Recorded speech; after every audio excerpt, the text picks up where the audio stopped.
YouTube? It is your boy McStagger here. Now, I'm gonna do something a little different, as I am going to go ahead and show you the job application process of which I have been going through.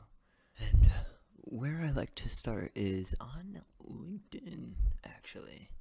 And I go to my job searches, which I will show you here. So, I also have my resume here. I'll be blanking out any personal information, but essentially just giving you a lowdown of like what my resume looks like. And this is one that I made on my own based off of templates, and I'm also sorry if anyone can hear the hammering going on outside my apartment right now. They're doing some renovations, but that is just how it goes. So I'm gonna be using not on this resume. This is sort of a this is what I like to call a generic resume. And I also have a cover letter. As you can see here, this is also a generic cover letter of which I can fill in any necessary information that I will be importing from the company that I'm applying to and the position that I'm applying to, and also bring in any relevant skills to really sell to them why I fit the role that I'm applying to.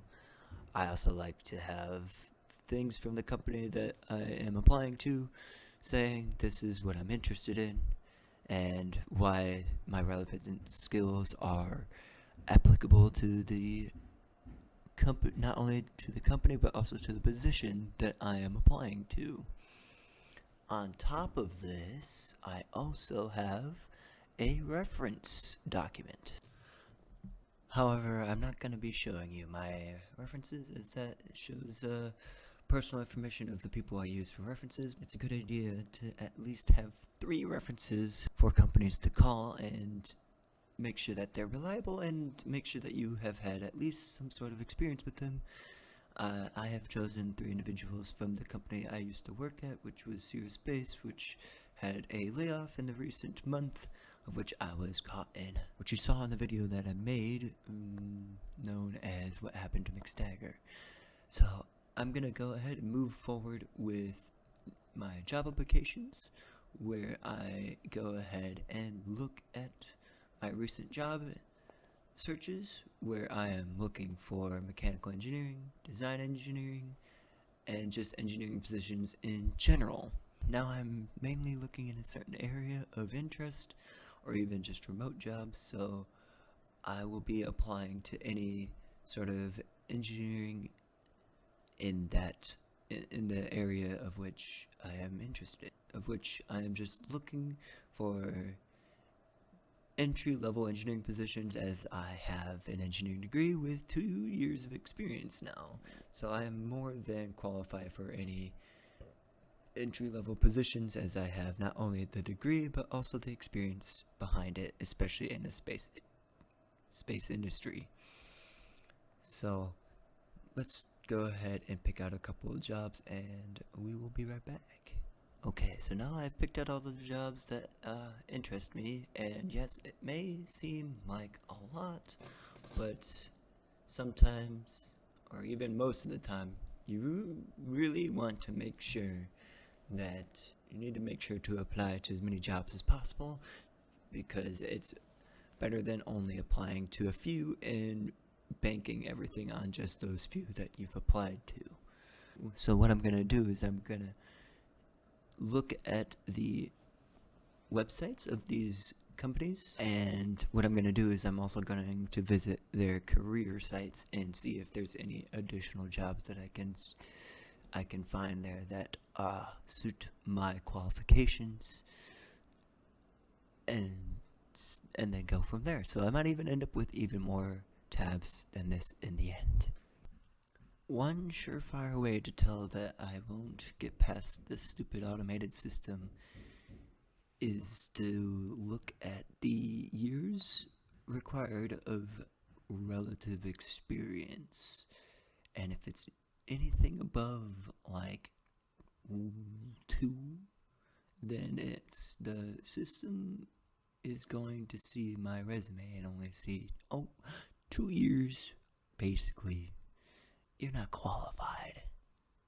Here's a rejection letter. So what I'm going to do is look for jobs that are within my experience range and then narrow it down from there. Now, obviously, with anything that has senior in the front of it, they're going to require at least 10 plus years of experience almost every single time. So I never take any time to look at any senior level jobs, but I will look at any medium level jobs. Sometimes they'll have medium level jobs where it only requires a select number of years, but as you can see here, this one requires at least 3 years of relevant manufacturing experience, which I do not have, but I do have 2 years of equivalent experience in the aerospace industry. Not entirely manufacturing, but it's similar, but it's still not 3 to 5 plus years. So I would not qualify for this job, and I would get a rejection letter almost immediately from this job if I were to apply to it.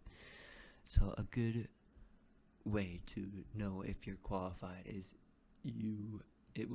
especially if you're a fresh grad, it'll just say Bachelor's of Science degree with little to no experience.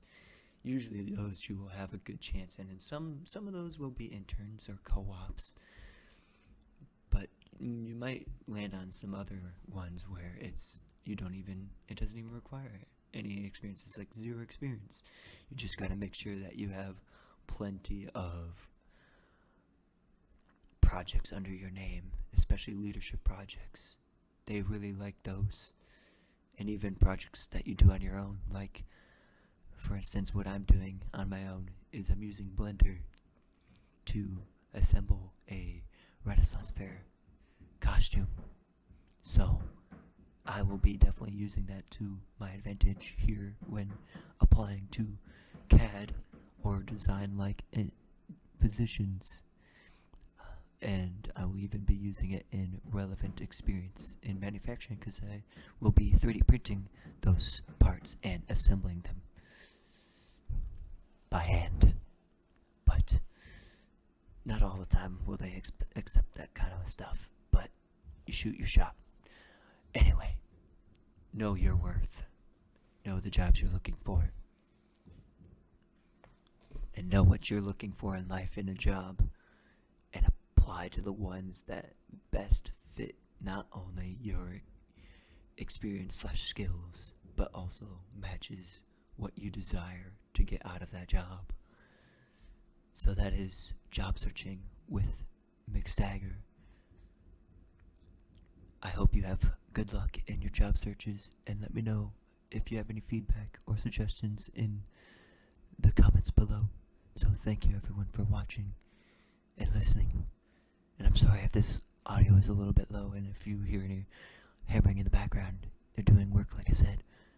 I'll see you in the next video. Bye bye.